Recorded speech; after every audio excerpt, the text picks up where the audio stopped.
Even when we met each other in pilot training, we're like, dude, this is freaking awesome. Me and her are both flying airplanes. We're gonna deploy, like life is good. And you fly airplanes. This is the best job ever. Like you guys can send me anywhere. I'll be super happy. And we both were. We love deploying. Yeah.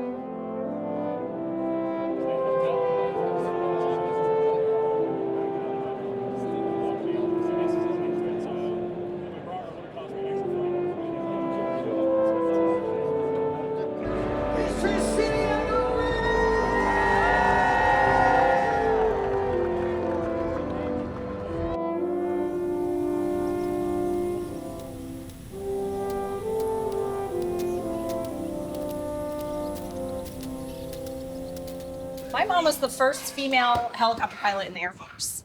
She's kind of a big deal. She actually retired as a colonel from CENTCOM. When I was growing up, my mom was in the Army as a single parent. She got assigned non-accompanied tours to Korea. So she left both kids with her parents. So I lived with my grandparents for like 2 years.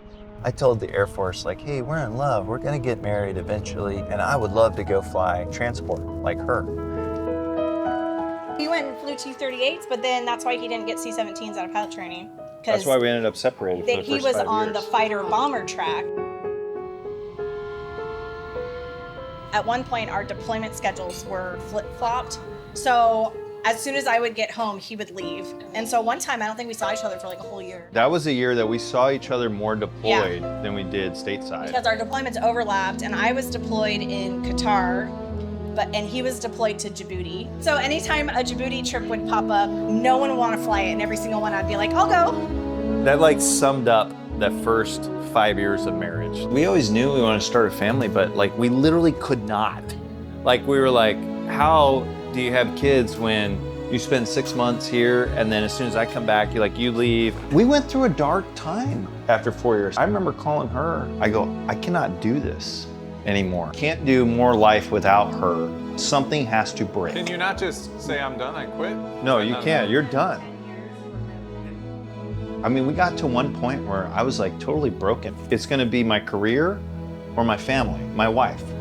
And I was like, dude, I can't do that. I think a lot of people get to that point where they just are thinking about it all the time, whether they act on it or not. And there's just nothing you can do. There is no end in sight. That is the sacrifice that everyone talks about, is the time you spend away from your family, I would say. Yeah.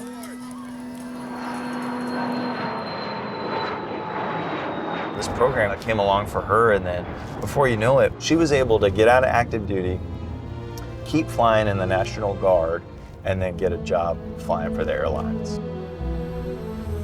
Thank God that stuff did not work out exactly the way that we wanted it, or we would have kind of been stuck. I think at that point, like 7 years married, and we were like, okay, I think we can have kids now. We can actually start a family.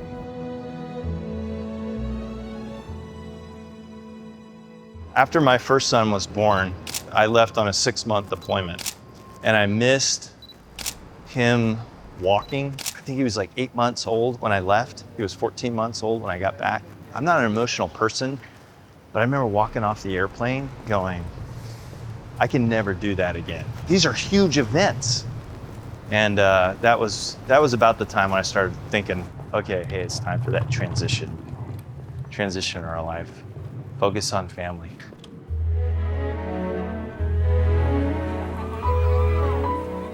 In the military, we're gone all the time. Let's shoot for 2, and we'll just see how it goes. Then we had 2 boys.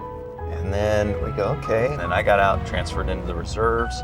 So good, how you doing today? It'd be kind of nice to try for a little girl, even though we were kind of in the back of our mind going, 3 is probably gonna turn into 4. Our 3rd is another boy. Well, maybe 1 more. At that point, we were living in Peachtree City. It's like very easy to have kids here. You got a park on every other corner. The schools are fantastic. They got like events, whether it be at like Drake Field, like every other week. We're like loving having kids.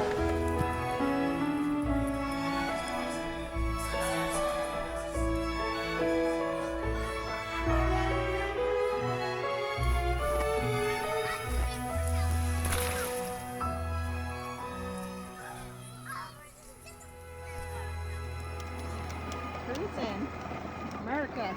We've gotten a lot from being in the military. On the flip hand, last month, I went to a funeral for a guy that served his country, did everything that they asked him to do for over 25 years, and then he dies in a military plane crash. And you go, dude, that's service. This is the kind of guy that protects our way of life, that'll go anywhere that the country needs him, you know, at any time. The country is very important to us and the original values that it was built on. I mean, that's the whole reason we served, is to protect our freedoms and the people who live here and our way of life, as they say. 250 years is a lot. Our Constitution was more or less an experiment. Yeah. And so I just hope it keeps standing the test of time.